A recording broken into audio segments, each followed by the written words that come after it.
This meeting of the Public Safety Committee will come to order.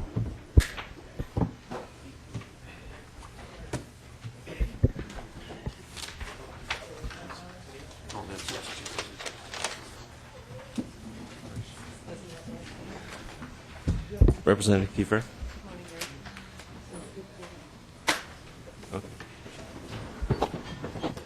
Morning, Representative Kieffer. Would you like to move your bill? Thank you, Mr. Chair. I'd like to move House File 142 and ask that it be re-referred to Judiciary. Representative Kieffer moves House File 142.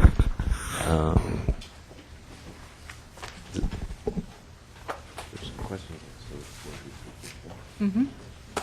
right. And his path will be to the committee. Representative Hillstrom's Committee on Judiciary. There was some confusion here in the beginning. Representative Kieffer, to your bill. Thank you, Mr. Chair. And members, I'm honored to reintroduce this bill to the Public Safety Committee. I introduced this last year. It's been quite a few years in the running. It's a good bill. That's why we don't want to let it just disappear. It's a repeat offenders. It's the county attorney or prosecutor's ability to increase the penalty if there's a repeat offense on fifth-degree charges of sexual offense. So these are what my county attorney, Pete Orpit, would call the knuckleheads that keep doing these little silly things over and over and over again. This gives them another tool in the toolbox to hang over their head and say, stop doing this, or we're going to slap you with a felony next time. So we hope that it's a way to prevent worse offenses down the road, and we think it would be a good way to stop this behavior and nip it in the bud, I'd like to say. Mr. Chair, there's a slight fiscal note on it. Would you like to talk about that first, or would you like to have questions on the bill? Sure, why don't you talk about the fiscal note first? Okay, Mr. Chair, there's a small fiscal note, and the courts got back to us and decided this year that there really wouldn't be any impact on court costs. The fiscal note, I want to just point out that in the language it says they may be sentenced. So again, this is not necessarily going to be a cost to the state, but it could potentially if that person has to go into jail with the felony charge. Sorry. So that's kind of where the money comes from. I think most of you know I'm a fiscal conservative. I wouldn't be carrying this bill if it was going to be a huge cost to the state. I really, truly believe this is a preventative measure, and if we have to spend a little bit up front, I think it's going to save the money, the state money in the long run. Does anyone else have any questions about that particular issue of the bill? Seeing none, you may proceed. Okay. Mr. Chair, then I would like to introduce Erin Kuster. She's the county attorney, assistant county attorney for Goodhue County, and she knows a lot more about the details of the bill. And so if anyone has specific questions, I'd like Erin to address them. Thank you. Welcome to the committee. Could you state your name for the record, please? Yes, good morning, Mr. Chair, Representative Seifert, and members of the committee. My name is Erin Kuster, and I'm an assistant Goodhue County attorney. And it is really an honor and privilege to be here in front of you this morning. This is a bill that is really close to my heart, and the prosecutors who prosecute sexual violence crimes throughout the state of Minnesota, we really strongly believe in this bill. Because if you recall, you know, the community communication or a conversation, I would say, about sexual violence has been evolving. I've been a prosecutor since 1997, and I've specialized in prosecuting crimes of sexual violence since 1999. And those crimes involve both children as victims as well as adults as victims. When I first began my job as a prosecutor, we didn't talk about sexual violence. What happened in the home stayed in the home.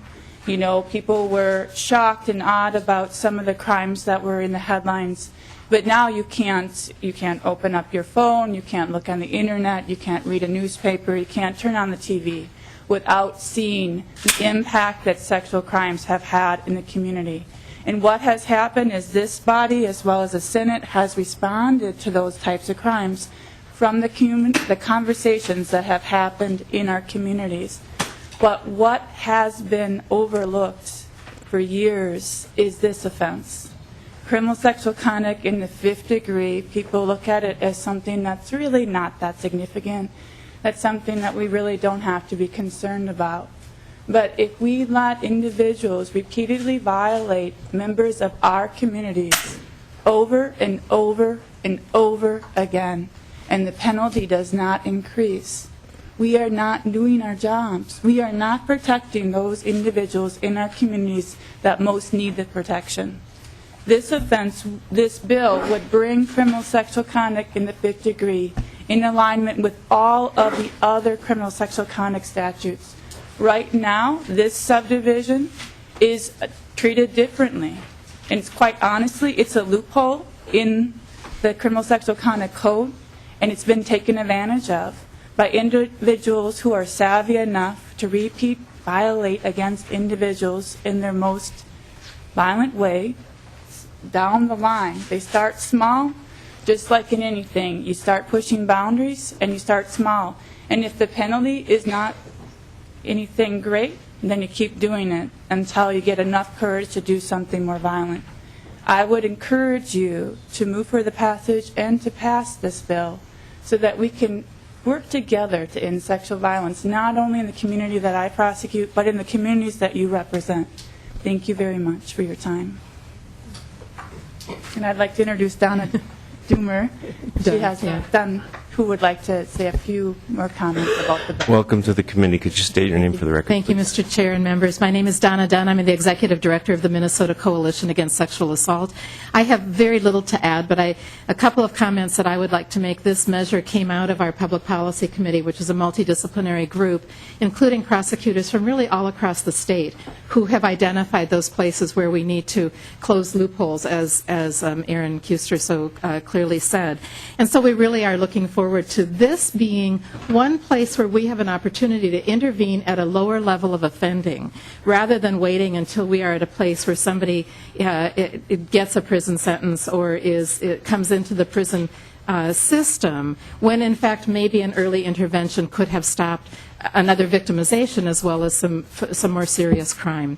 So we are very supportive of looking at ways we can intervene earlier in offending behavior, and this really fits into our view of how we can behave in some ways that are preventative in terms of responding to sexual violence. In addition to being enhanced by repetitions of the same crime, a fifth-degree crime. Somebody who is convicted of or has done a fifth-degree level crime, but who also has a prior conviction or has a subsequent conviction of some other crimes that would also bring forth the enhancement. This would also come into play for somebody who is soliciting a minor, who is communicating with a minor with sexually explicit materials, using a minor in sexual performance. So it also would bring in a number of other a series of other criminal activities that could in fact enhance then a subsequent fifth degree. So we see it as being very useful for repeat fifth degree offenses as well as other offenses that could be in the record of somebody who is also committing fifth degree offenses. We really look for your support. We see that this might in fact be a way to intervene early and stop behavior that could in fact escalate. Thank you. Questions from members? Representative Ward. Thank you, Mr. Chair. Thank you, Representative Kieffer, for bringing this bill. I sit on the Crow Wing County Sexual Assault Services Board and have been on it for, I think, 12 years now, I think. And each year, I have seen the number of cases and the number of sexual assaults escalate and intensify and become very much problematic in our society, in my area, and I'm assuming around the whole state of Minnesota. And I know as an educator that through early intervention that we can, the earlier we try to intervene, the more likelihood that maybe we can make an impact, make a positive impact. So I would strongly support this bill. I thank you for bringing it forward, Representative Kieffer, and thank you for making this awareness to all of us on this committee. Thank you. Any other questions from members? Is there anybody? Representative Hillstrom. Thank you, Mr. Chair. Mr. Chair, this bill has to ultimately end up in my committee, but I think it was Representative Paymar's intention to lay the bill over for possible inclusion and then to send his entire bill through the Judiciary Committee. I don't think it matters either way as long as this provision ultimately ends up in the Judiciary Committee. Is there anybody in the audience that would like to testify for or against this bill? Seeing none, the chair lays the bill over for possible inclusion in the public safety omnibus bill. Thank you, Representative Kieffer. Thank you.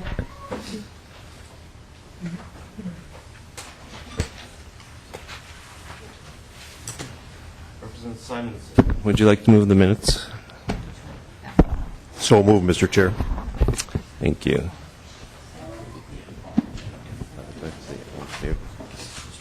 All in favor, say aye. Aye. Done. Okay, next, I think we're going to have an overview from our fiscal analyst, John Waltz.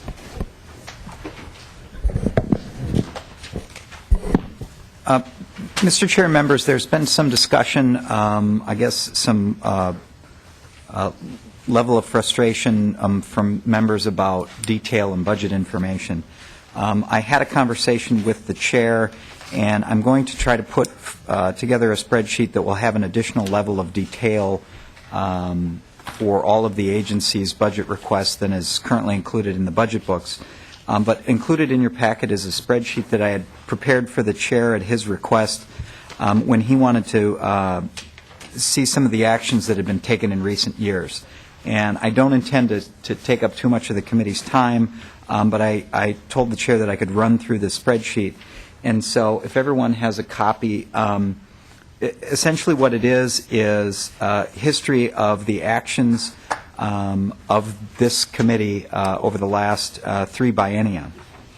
And so just to go over how one would look at this spreadsheet, if starting on the first page, we have the Department of Corrections. And the program in the top box is institutions, and this would be all the correctional facilities in the state. If you see the shaded area from line 8 to line 16, these were actions, either additions or subtractions, to the institution's budget made in the 2007-2008 legislative sessions for the fiscal 2008-2009 biennium. 2007 was essentially the last year where the state was running a surplus, and additions were made as a general rule to agencies' budgets. And so you see there were several additions for increase in health services, increase in fuel and utilities, retiree insurance, and so forth. The following year, there was a deficit, the second year of that biennium, and you start to see some cuts being made to different agencies and program areas. From line 17 to 22, you'd see the following biennium.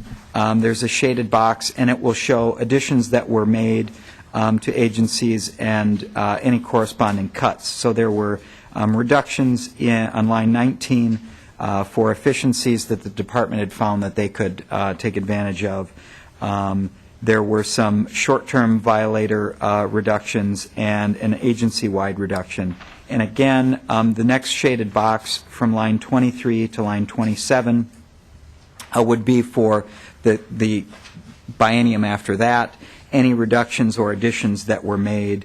I will just add, on line 23, it looks like there was a major addition made to the institutions area. This was actually putting money back in the agency's budget for a mistake in the language of the previous biennium's bill that would have shorted the agency for this $27 million. So essentially that's not a major addition. That's to make them whole for a mistake that was made.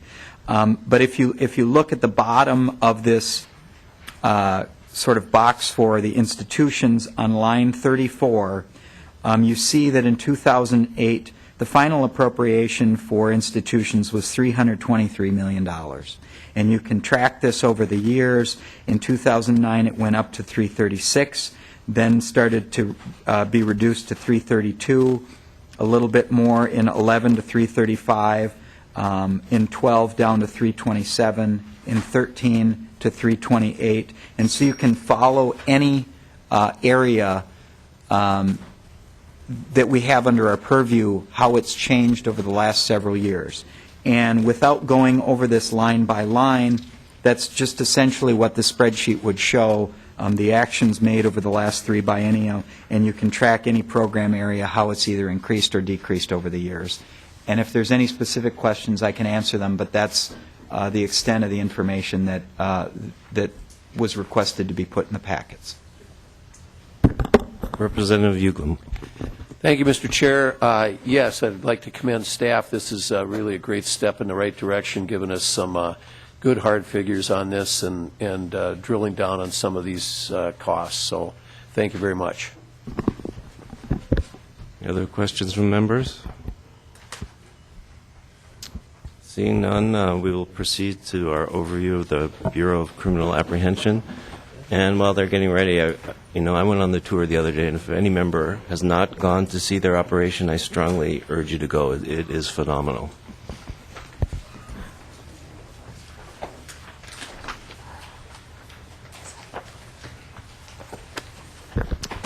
Superintendent, welcome to the committee. Could you state your name for the record, please? Thank you, Mr. Chair. My name is Wade Setter. I'm the superintendent of the Bureau of Criminal Apprehension. Thank you. You may proceed. Mr. Chairman, we've been asked to provide an overview of the Bureau of Criminal Apprehension, and I know that we had some conversations yesterday, some questions, and I would expect many more today. I'll provide the overview and certainly entertain questions at the Chair's discretion as we move forward. Mr. Chair, members of the committee, the BCA was established by the legislature in 1927. It became a division of the Department of Public Safety in 1969. And the purpose that the BCA was created and we still serve today is for the purpose of assisting Minnesota law enforcement with the identification and apprehension of criminals. Our mission statement, the Bureau of Criminal Apprehension protects Minnesotans and all who visit our state by providing services to prevent and solve crime in partnership with law enforcement, public safety, and other criminal justice agencies. And the point I would really like to emphasize here is the partnership component, as we discussed yesterday. Our authority of our law enforcement section under the statute is our special agents have the same authority as the county sheriff, so they're fully sworn to enforce all state laws. But where we really, I think, leverage our success is by working in partnership with local agencies and supporting them. We're organized through 4 divisions: our Investigations Division, Forensic Science Services, which is the State Crime Laboratory, Minnesota Justice Information Services, that's the Criminal Justice Information and Integration, and then Criminal Justice Training and Education. We have approximately 350 employees, and the majority of our employees are located in the St. Paul headquarters that some of you were able to visit the other day on Maryland Avenue that was built 10 years ago. And we have agents deployed in 10 field offices around the state of Minnesota. The yellow dots represent that. And it's a little tough to see, but up in Beltrami County, which is the city of Bemidji, we have a regional lab, a regional office up there where we have a smaller version of our St. Paul lab to serve our partners in the northern half of the state of Minnesota. From the Investigations Division, really our charge is to provide expertise, leadership, and technology to solve serious crime. And in the past years, some of the cases that received some notoriety that we were directly involved in, there was a native mob gang investigation that occurred up in northern Minnesota. It's one of the first, in fact, the first federal racketeering influenced corrupt organization, federal prosecution in the state of Minnesota. We arrested approximately 30 violent offenders, solved 2 homicides, both in the city of Minneapolis, as a matter of fact, and that case is ongoing. A majority of those defendants have pled guilty. You may have remembered down in Faribault about August or September, the revelation of a sex abuse case that was approximately 10 years old at Shattuck St. Mary's. We were involved in that and had agents in collaboration with the Sheriff's Department and the Faribault Police Department throughout the country conducting that investigation. The Officer Tom Decker case, that tragic event that occurred in December up in Cold Springs, we were critical in working with Stearns County and in the city of Cold Springs in helping bring that case to a resolution. There's many more cases, but just giving oversight of the type of cases we directly involved in are typically major investigations that involved serious allegations of crimes against person. Forensic Science Services, we are the only full-service accredited forensic laboratory in Minnesota. As we've discussed briefly yesterday with some of the discussion that's been taking place in the courts with regard to forensic science and the running of laboratories, we frequently measure turnaround time, how fast we take evidence in, and then be able to produce a report on the analysis as being paramount. But the reality of it is the quality control is paramount, and that's what accreditation brings to the table. The ability to get the evidence admitted into court through the legal process is absolutely critical. And so even though turnaround time, I can tell you the 80-plus scientists we have in our lab frequently use that as a measurement because it gives us some idea of how we're able to serve our customers faster and better. It is not the premier standard that we should be judging labs by. Minnesota Justice Information Services, or MNJIS as we refer to them, is really about the integration of criminal justice information, and it helps law enforcement, corrections courts, probation, all those folks involved in the criminal justice process try to make better decisions about how to deal with a particular offender. As you just heard earlier from the bill that was introduced, information is paramount for the prosecutor, courts, and ultimately corrections, and to make sure we're providing the absolute best solution to whatever the challenge they're facing. We provide over 30-plus systems and services to the criminal justice community in the state of Minnesota. Many of those are background services. It's a technology-driven section. But some of the services, the top 10 that we provide, are criminal history, electronic fingerprinting, the law enforcement message switch, which is a connection between law enforcement and with the FBI, integrated search service, the ability to search across systems to find where an individual might have a record, e-charging, a relatively new development with us with the Data Master breath testing system, where we can take and electronically transmit records in real time as an individual is processed for impaired driving. Comprehensive Incident-Based Reporting Service, or CYBERS, is a technology we provide, crime reporting, providing FBI crime reports to the federal government and to our local partners so they have some understanding of what crimes occurring in their community. Predatory Offender Registry, Minnesota Repository of Arrest Photos. Those are booking photos for anyone that's booked in a detention facility in the state of Minnesota. And then the permit tracking system, which has to do with gun permits. Criminal justice training and education. Our goal there is to provide cost-effective access to high-quality criminal justice training to law enforcement professionals throughout the state of Minnesota. As you noticed, for those of you on the tour the other day, our building was full. We had several classes going on. The parking at those peak points of time, as you experienced, is not always the most accessible. We make do with what we can. But we provide training to about 6,000 law enforcement professionals throughout the state of Minnesota. And that training is in areas from technical classes and maybe in crime scene photography or crime scene processing, all the way up through management, leadership training, breath testing, certification, and so forth. In the original direction from the committee several weeks ago, some of the things we were asked to talk about is some of our challenges. And I've been with the BCA for approximately a year and a half. I was appointed by Commissioner Doman and come from a local law enforcement perspective. And one of the challenges I think we have in any organization is developing performance measurement processes to really drive strategic decision making. In this day and age, we need to make sure we maximize the results from the resources we have, and data is the component of that helps make those decisions. We also have to do that in context of the growing needs of the criminal justice community and operating within those existing resources. We've been working with our customers, our constituents at the local level to provide input and helping us establish those priorities. And we're in the midst of a strategic planning process that will be concluded by May. We gathered feedback from our internal employees, gathered it from an external stakeholder group, including legislators were invited. And some of the emerging themes that came out of that is greater awareness of what we do and the value that we add. Not everybody understands what the BCA does, and part of that is because we work in partnership, so it's not always apparent when we're involved in a case or an investigation. They tend to understand things about maybe the lab, if they have that experience, investigative services, or MNJIS. Some of these things are in the background, and we need to make sure everybody is aware that we do add value. And also they expect us to continue as leaders in criminal justice community and really be nimble in anticipating and responding to emerging trends, such things as financial crimes, cybercrime. A number of years ago, the legislature funded Internet Crimes Against Children unit in our section, in our division that helps us work on the trafficking in child pornography as one example. Hot topics, integration and use of data with criminal justice while balancing privacy needs. That's always a challenge for us, I think, in the criminal justice community. We live in a society that's data-driven. The use of mobile technology, the ability to gather data is constantly growing. The demand is there, and we always have to be sensitive to the privacy needs and what is that criminal justice purpose for that information and how is it best and appropriately used. Lab accreditation and turnaround time. We are accredited, our lab is accredited by the American Society of Crime Lab Directors, ASCLD, which is one of the premier accreditation organizations in the world. And so that is a high priority for us. We're, I believe, re-accredited every 5 years. It's an ongoing process, but then always trying to ensure that we have the best turnaround time within our resources. As was discussed, I believe, by Representative Lesch yesterday, that the longer it takes for us to get evidentiary samples back to a prosecutor or law enforcement agency, the more difficult it is to prosecute them, and we are sensitive to that. I already mentioned cybercrime, financial crimes as kind of those emerging trends. As the access to technology and the Internet grows, the borders in which a law enforcement agency may have to conduct an investigation become far more complex. Crossing political jurisdictions is a huge challenge, and even some cases end up in an international venue because of the Internet.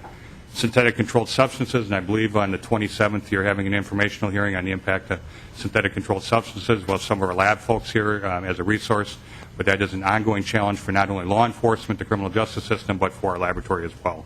It's very complex, and the solutions are not readily apparent. Mr. Chair, I transition into some of our change items in this year biennial budget, if at your discretion. The first thing I'd like to talk about is forensic laboratory staffing.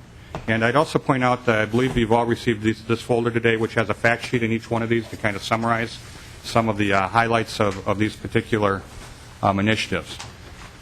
Our staffing has remained relatively steady within the laboratory, and of course submissions climbed. Just one example, as you can see, with the blood and urine tests, and these are blood and urine tests for the presence of alcohol or a controlled substance. In 2006, we were seeing about 550 a month, and in 2010, 1,267 a month. I mean, just an understanding of how the growth is just significantly creating a demand on our services.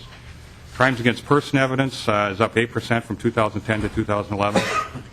Better staffing enables us to better meet the needs of our local partners, whether it's in the prosecution or law enforcement sections.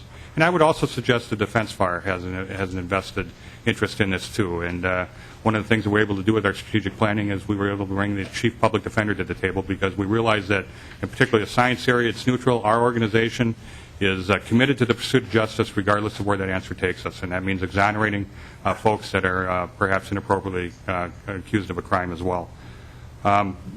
One of the challenges that you saw in the tour, and we discussed briefly yesterday, is the lab equipment that we have in our agency. In the last year, we've done an assessment of the lifespan of the equipment, and we have approximately $7 million of equipment that's at or beyond its expected life expectancy. Where that creates a challenge for us is in our ability to replace and repair that equipment proactively. For example, right now we have 2 instruments, only 2, that allow us to do a type of testing that tells us the purity of a controlled substance, cocaine or methamphetamine. We don't use it a lot. We use it primarily in federal cases. Both of those happen to be down right now. And so the ability to get specialized equipment repaired is a challenge for us in terms of timing. We have a federal case that's due, that's coming up for trial on the 19th of next month, and so we're kind of scrambling figuring that out. And that's because we just don't have the resources to have a replacement plan that is periodic, so we can avoid these types of things. Obsolete technology, just like the computer on your desk, the smartphone on your pocket, many of these pieces of equipment use personal computers. The technology evolves over time, and of course the latest and greatest tends to increase efficiency and effectiveness, and we're just not in a position to be very proactive with that. We have used robotics, as many of you have seen, to try and enhance and leverage our human resources. The greater use of robotics in doing analysis is one of those things that helps us tend to reduce the number of scientists we need, because some of these devices can be loaded with 100 samples that might run over 12 or 24 hours, and then the human intervention for the actual analytic component occurs at a later time. We don't have to have a scientist standing next to the machine. We're looking at replacement. Right now, our current replacement budget is $125,000 a year. It's $250,000 a biennium. We're looking to double that to just give us the ability to become a little more proactive, not only deal with short-term needs, but become more strategic in our replacement. Representative Hillstrom. Thank you, Mr. Chair. I want to take you back to the use of robotics and, having 100 samples.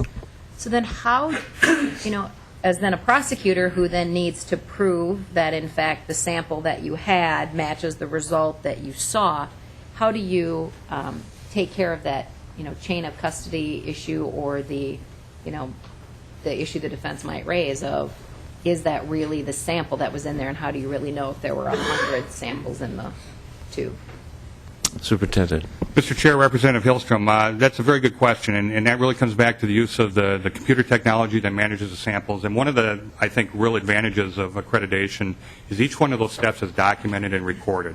So we do create that chain of custody, and you're right to ensure that this sample belongs to this case, which is tracked to this defendant. That's critical, and clearly we wouldn't be able to admit these cases in court if we wouldn't do that. That is part of the entire technology, so when we have a robotic, it's a component of a larger system. So all of those records exist, and any changes, the reagents that are used sometimes in the chemical analysis, their history has to be tracked as well. So it's a comprehensive system. Mr. Chair. Representative Hillstrom. Thank you, Mr. Chair. So how long have you been using the robotics in the system, and has it resulted in any court challenges to the information?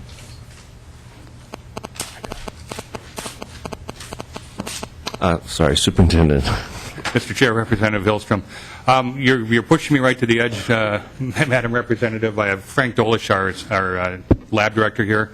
I can tell you it's not used in every piece of equipment we have. because we have about a dozen different sections in the lab, but Mr. Dolish would be able to answer that question. Welcome to the committee. Could you state your name for the record, please? Yes, Mr. Chairman. My name is Frank Dolish. I'm the lab director at the BCA. Representative Hillstrom, in some areas we've been using robotics for a long time. For example, with blood alcohols, we've had robotic equipment to do blood alcohols for probably 15, 20 years. In other areas, like in our DNA group, the types of robotics that we use are more recent, probably in the last 2 or 3 years. And if we hadn't deployed this type of technology, we would be swamped years ago with cases, because it really does make us more effective and efficient. You asked a question about how do we keep track of samples and how do we track them. All of these things are barcoded, and the computer tracks all of that. And as the superintendent mentioned, we track everything. And all of this has been subjected to testimony and courtroom in cases all over the state, and we have not been challenged on that, to my knowledge, successfully at all. Representative Simon. Thank you, Mr. Chair. Mr. Serra, you said something a couple slides ago about an upcoming trial, federal trial, and this has me questioning kind of the burden sharing arrangement between you and the feds. I've taken a 2-year holiday from this committee, and I know this came up before when I was on this committee, but I can't recall. So when you have a case in federal court, I would have thought that maybe you'd get some help with some of these issues from the FBI. But is it a question of whose agents brought the case? In other words, why are you doing the work for a federal trial as opposed to the feds? Is it that it's Minnesota folks or local law enforcement that basically brought the case as opposed to federal law enforcement? Is that why you're doing that, or how does that work in terms of the splitting up the workload? Superintendent.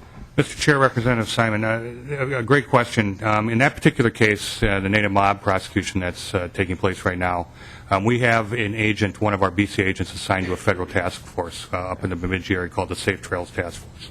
And so we provide the FTE, the body, to that task force. They provide some expenses in terms of overtime, administrative support, and it's an FBI local. And there's other local agencies that are involved in that. In that particular case, it's the FBI and the Bureau of Alcohol, Tobacco, and Firearms that are our partners. It's not just us taking the case. One of the challenges we always have in the law enforcement community is when you start an investigation, you don't always know at what threshold it's going to be prosecuted. And frequently, when it rises to the federal threshold, the investigation takes to that point, there is always a federal partner that's associated with it. So it's not us doing it independently. It's, again, us doing it in partnership with federal and other local partners. Mr. Chair. Representative Simon. So just to follow up, just as a hypothetical, let's say there was a case that originated in, say, Beltrami County, and for whatever reason, the U.S. Attorney's Office decided to take the case and bring it in federal court as opposed to a county attorney bringing it in state court. Would you then be involved in that case because it originated in Beltrami County, or no? At that point, would the FBI take care of it, or does it just depend on the case? Superintendent. Mr. Chair, Representative Simon, it does depend on the case. If we were not involved in it from the beginning, and it was, for example, an FBI-led investigation, we would most likely not be involved. But if it was a case that started out as a drug case, for example, or a homicide case that ultimately ended in some organized criminal enterprise investigation, theoreticals are difficult, of course, yeah. But it would not be unusual for us to then bring the federal government through the FBI or ATF or even DEA in some cases to the plate and work jointly with it. Okay. Representative Schoen. Mr. Chair, Mr. Setter, I'm going back to the blood and urine testing numbers. Have we decreased those numbers with the advent of the data master breath testing? And if so, by how much? Since we had the intoxilizer that we all but quit using for 2 years, and now we have the machine that's up fully functional and acceptable again. Superintendent Setter. Mr. Chair, Representative Schoen, what you're referring to is the Intoxilizer source code lawsuit from about 4 or 5 years ago, and what that did is essentially eliminated the use of the Intoxilizer as an instrument while that was in litigation. As a component of our partnership with the Office of Traffic Safety, we identified a new instrument, the Data Master, which is we just completed rollout of it this September, as a matter of fact, this past September. And during the source code, when the Intoxilizer wasn't being used, our blood and urine tests did grow exponentially. I don't have the numbers in front of me. I'd be happy to provide them for you, but it seems to me it was more than double what you might see here. As we've implemented the Data Master over the last year, we're starting to see dramatic reductions in that. And, of course, that becomes important because we're taking the burden of testing off at the arresting officer point through the use of the Data Master, and we shift some of the burden back off of our lab. So we've kind of been through the bubble, and we're recovering from that. Representative Johnson. Mr. Chair, Commissioner, in your budget you have a $125,000 annual fund appropriation for BCA lab equipment, the budget to replace the worn and outdated equipment. Could you explain why there's another $125,000 out of the truck highway fund that's out of the jurisdiction of the Transportation Committee? Superintendent. Mr. Chair and Representative, the reason for that would be is the trunk highway funding is used for some of these breath and chemical testing. If it's from driving impaired cases, that would make it eligible for the use of trunk highway fund, trying to leverage the value out of that particular asset. It's for DWI enforcement, basically. Thank you. Representative Hillstrom. Thank you, Mr. Chair. So now that you're using the Data Master and now that that is being challenged and that we have a whole new series of cases, do you anticipate that it'll go back up in terms of your testing that the BCA has to do? Superintendent Setter. Mr. Chair, Representative Hillstrom, I'm not aware that we have any significant challenges. Of course, there's always going to be defense challenges to new technology.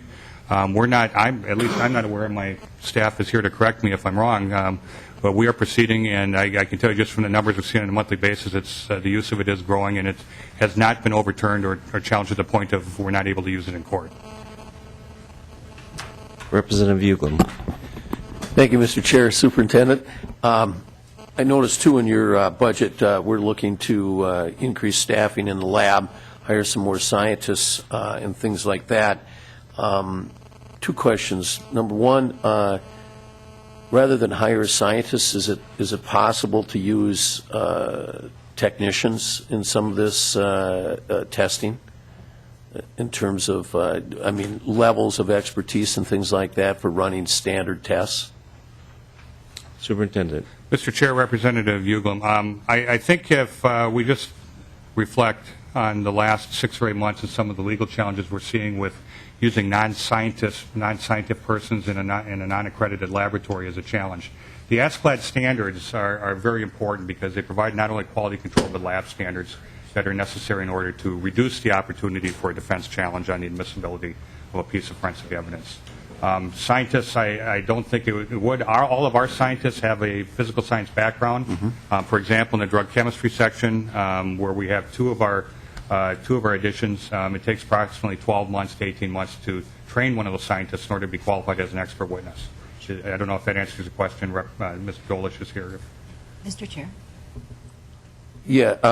Representative Uglem. I guess a little bit more background on that. I mean, you're running, the same test time and time again on the same equipment.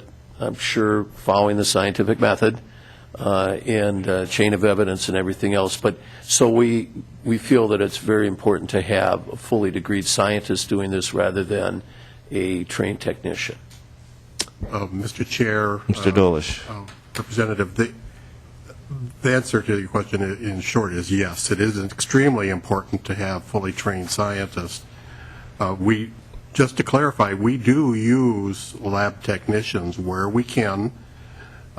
We have staff, for example, that takes in evidence and receipts it from departments, that takes a big load off of the time that our scientific staff has to be involved and frees them up to actually be able to do caseworks. And even though that it may seem that a lot of these cases are very simple and straightforward, when you get into court, believe me, it's not simple and straightforward anymore. And that's really why we have to have scientists there to be able to testify and know about the technology they're using, why they're using it, how it works. And so we're always looking at ways to do things as economically as we can. That's why we're using robotics as well, is to try to maximize our FTE. Okay. Thank you, Mr. Chair. Representative Hillstrom. Thank you, Mr. I just also wanted to add that every single person that touches that sample, you have to subpoena for court. And so you want to have as few of people involved in the chain of custody, because at any given time, a defendant can challenge the chain of custody and then have to bring in every single person that's touched it. And so the better they can do to streamline that process, and the fewer people, the fewer staff we're going to have out subpoenaed to go to court every single day. Representative Newberger. Thank you, Mr. Chair. I'm going to withdraw my question. Representative Mullery. Thank you. Mr. Dolan?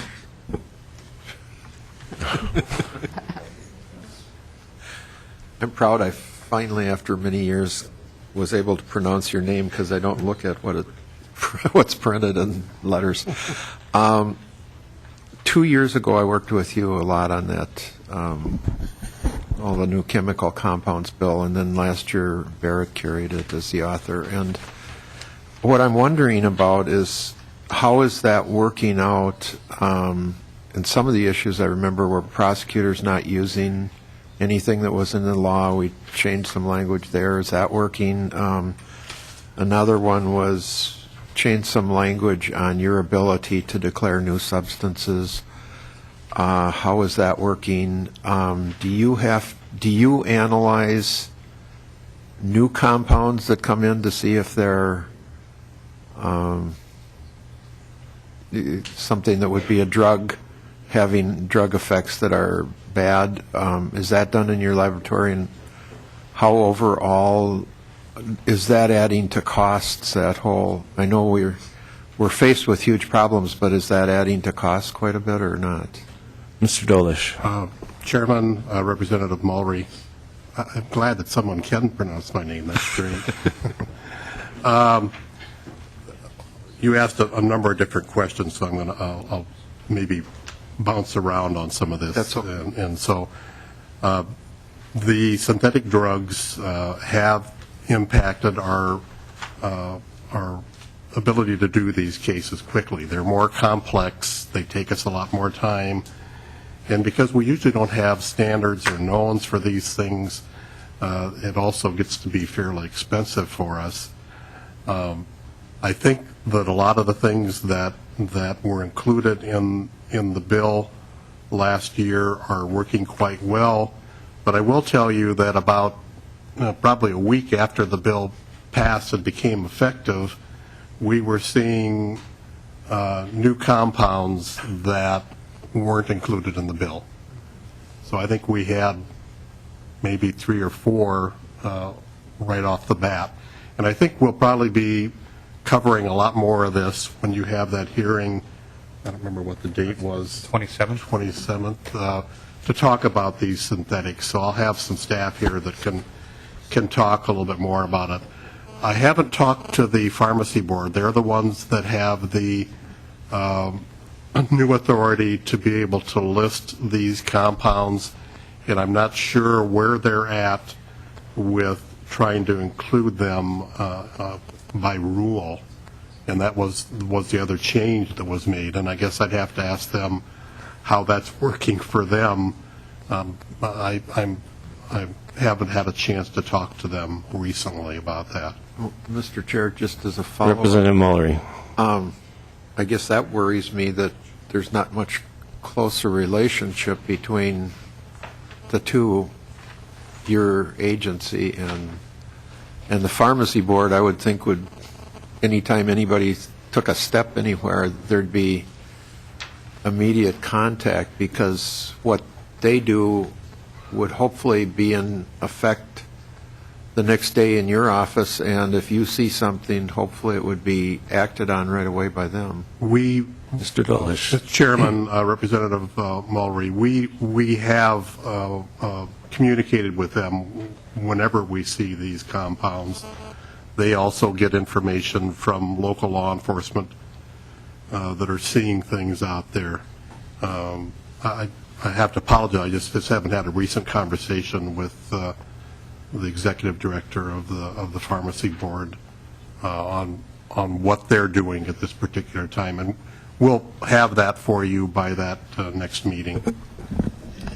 Thank you. Superintendent Setter. Thank you, Mr. Chair. Next, I'd like to transition over from the lab to the Minja section and talk about two significant budget requests that were in the governor's budget. The first one, the crime reporting system replacement. It's $4.5 million over 2 biennia, including ongoing costs. Where this may make more sense to you is the crime reporting system is the crime data that comes from the local law enforcement agency is reported to the state of Minnesota through the BCA and ultimately to the FBI and shows up in what's called the FBI Uniform Crime Report. Minnesota also puts out an annual crime report based on by individual jurisdiction. It's crime statistics. It's a summary data system, and what that means is we report summary data but not specific crime data, and there's a newer technology and mechanism that some states have moved to called the National Instant-Based Recording System, or NIBRS. I know there's a lot of acronyms in here, and I've had to memorize them myself, so there won't be a test, I promise you. But which gives you just far more greater detail. And a great example would, for that particular technology would be if I have a homicide that occurs and there was a drug crime and a sexual assault crime, under the existing system of a summary system, I would only report the most serious offense, which would be the murder. Under the National Instant-Based Recording System, I would report the homicide, the sexual assault, and the drug crime. So in fact, at the local level and even on a national level, we have a far greater understanding of really the scope and magnitude of the crimes in our communities. The current system includes instant arrest and property data. One of the challenges we have with this system, and this particular system, I believe is, I get confused, one's 40 years old and one is 20 years old. This system is 40 years old. And so, as we all know, technology has advanced dramatically. It's a legacy system. It's not easily amenable to any modification or interface. And some of the reports that we have been required to report on an annual basis, either by statute or by federal requirement, is law enforcement officers killed or injured in the line of duty, bias-motivated crime, pursuit crimes, firearms discharge, and employee counts. We have to create supplemental mechanisms within this system to even do that. And so it's very labor-intensive because we're not able to do it in an automated fashion because of the data technology. I could tell you in my previous life as a police chief, this was a critical report because I think it was a clear measurement of what's going on in our community as well as what's going on in other like-sized community and neighboring communities. So local officials, whether it's the city council, county board, police chief, or sheriff, can make decisions about how to address some of those. I've covered some of this. It's obsolete technology. We do have a risk of failure, and that risk of failure could be significant. I don't know the programming language, but I know it's one that's very difficult to find folks that even have the programming skills to maintain. We cannot make easy changes to it. If the legislature or the federal government were to require a greater detailed reporting, we would have to go in and modify the system with one of these other supplemental systems, and so it becomes a challenge for us and very labor-intensive. This would allow us to transition towards an instant-based reporting, or the NIBR system, as I mentioned, over the long run, and I think as a strategy for the criminal justice community, give us far better details as we move forward into what's really going on in our communities so we can develop either law enforcement, criminal justice, or social strategies to address them. And having more accurate, timely, and complete crime data, I think, gives all of us as policymakers the opportunity to deploy future resources more effectively. Mr. Chair, the criminal history replacement system is 20 years old. This was $11 million over 2 biennia, plus some ongoing expenses. This is a statewide system of arrest, court disposition, and custody data. There's a lot of data dissemination rules. This is some of the most sensitive data we have. Right now in this system, we have about 2.3 million adult arrests, about 71,000 juvenile arrests, and there's over 2 million law enforcement queries a year just in the state of Minnesota. It's used for investigations, critical decisions, charging, sentencing, release, bail, enhancements on criminal charges. It also becomes important because a lot of this data is utilized in making housing decisions, background checks, employment decisions, and so forth. So the need for it to be accurate is absolutely critical because we would not have somebody have some sort of economic or personal impact as a result of inaccurate data. Obsolete technology, again, being 20 years old, it's not amenable to change or integration. It's difficult to make changes as the statutory process or business process changes. We automate many manual processes as well, which, of course, is more labor-intensive and delays timely reporting criminal history data. Mr. Chair, for those of you at the BCA the other day, you saw just a brief overview of the live scan machine, and what this is the device. There's about 177 of them in the state of Minnesota at jails and police departments that book criminals that have been arrested. And it essentially is a scanner for your fingerprints. It does optical scanning of fingerprints and immediately reports that data to our systems at the BCA.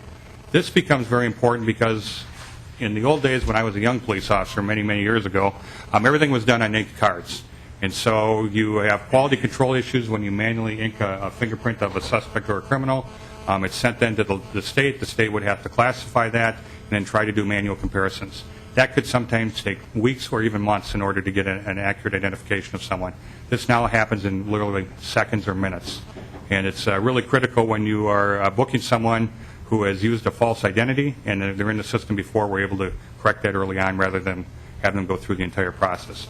It also becomes very important for us, and this was a critical part, and we'll talk in a minute about the suspense files, which there's been some discussion about recently in the media, about tying a criminal history or an arrest event to a particular individual.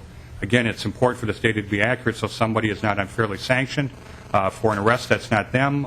Sometimes people use different names or aliases, not unusual for siblings, for minor offenses to do that. I've had that experience myself. So this helps us with fingerprints to actually have accurate data. About 160,000 fingerprints are submitted a year to us from our local partners. About 99% of those are done through LifeScan now, so this has been a significant enhancement. The maintenance of these machines, the maintenance contract is about $1.5 million over 2 biennia. We provide these to local agencies at no cost and have historically done it for 10 or 15 years. And so now we need to ensure that this is ongoing, because if we don't, what's going to happen if they discontinue the use of these, we start with the ink cards again, which of course creates a ripple effect throughout the entire system and would certainly create problems with us in a whole host of ways. The original funding was a state commitment, was a state project. We incur the maintenance costs after the warranty, and we're just seeking funding to offset those ongoing maintenance costs. The suspense files, and this is one of those components. Law enforcement by statute required to submit booking information with fingerprints to us within 24 hours. Clearly, the LifeScan devices allow us to do that almost in real time. So it's a time saving at the local level and certainly for us too. Courts are also required to submit disposition information. So once an individual is arrested, goes through the prosecution, ends up in court, we need to track this case from the beginning all the way through the process, all the way through the corrections process or public probation process. Suspense occurs when some of this information from courts through MNCIS or from our system or from the agency don't match, because again we have to ensure that this offense is tied to a particular individual and it's the same person because of the potential consequences for having a criminal history. Right now, approximately 7% of the records are in suspense, which is a number of about 168,000 of that 2.1 million that we discussed in the previous slide. 10 years ago, that was 40%. We credit the LifeScan as being one of the critical technologies in helping us really accurately reduce the suspense files.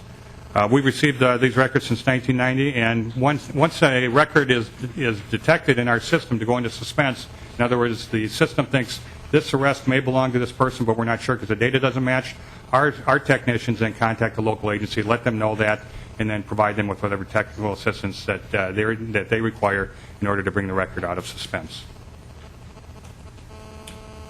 The FBI's background check system, and this is probably a little bit of a misnomer, what it really is a National Instant Criminal Background Check System, or NICS, that is run by the FBI.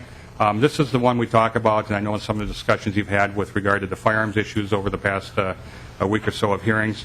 What that system does is it draws from two different repositories.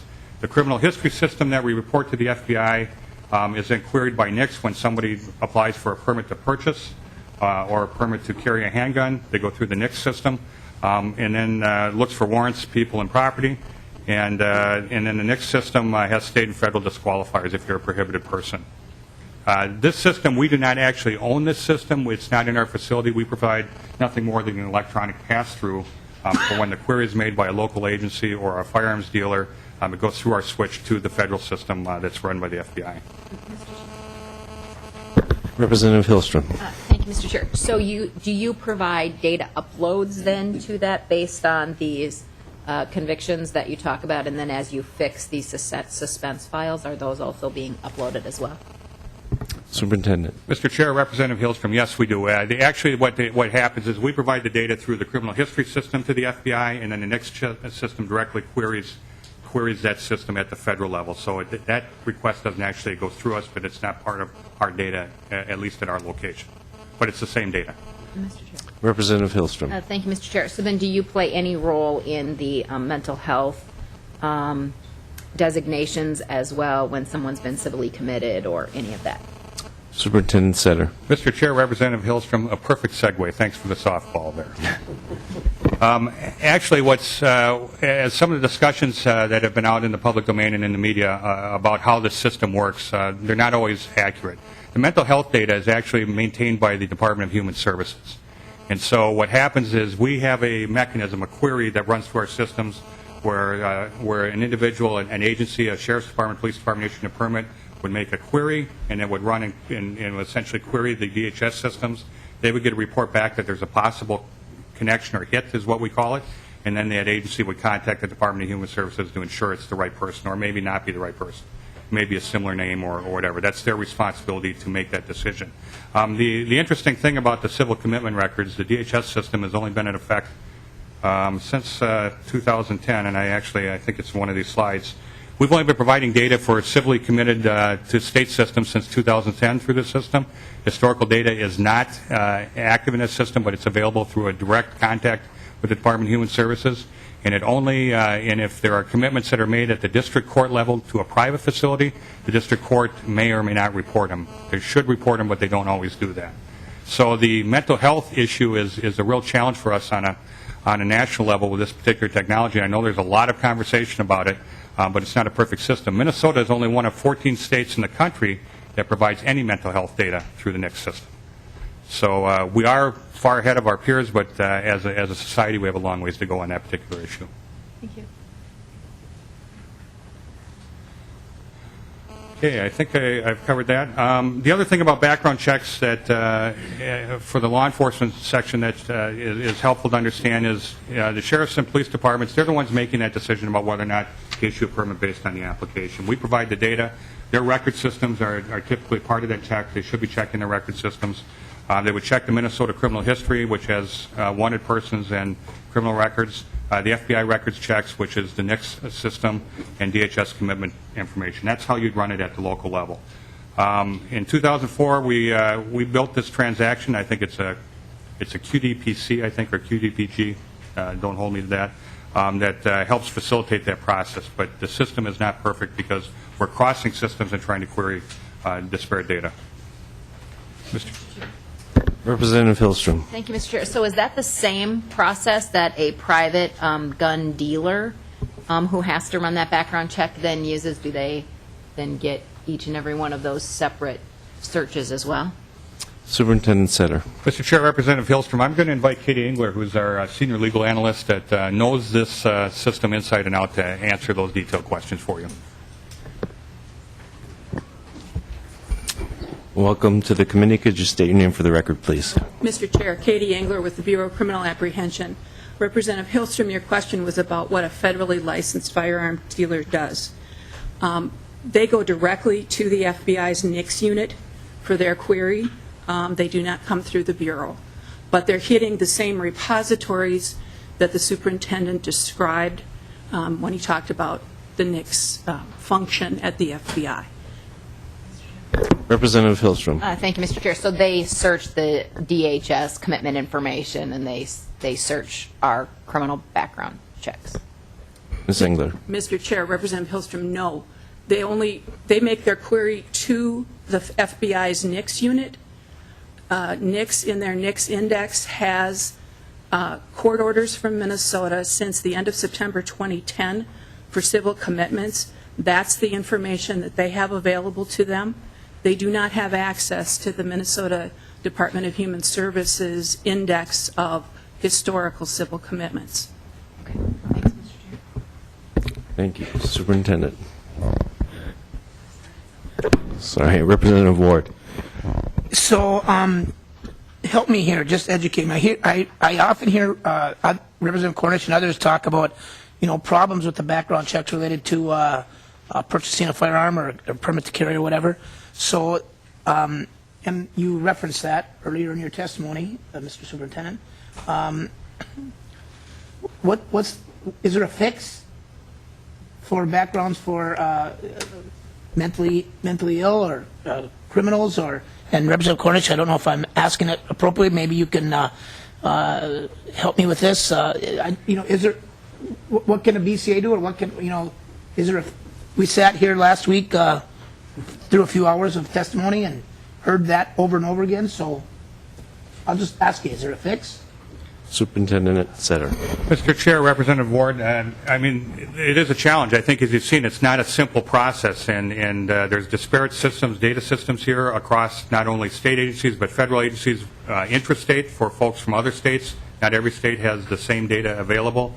I don't know that there's a simple fix, and clearly working towards the integration of data is probably the best solution. And as you've seen, that's one of the things, for example, our criminal history system, why that's very important for us, is so we get accurate data that's in a timely fashion. That's why live scan is important, so we can get this information in real time to help local officials make that decision.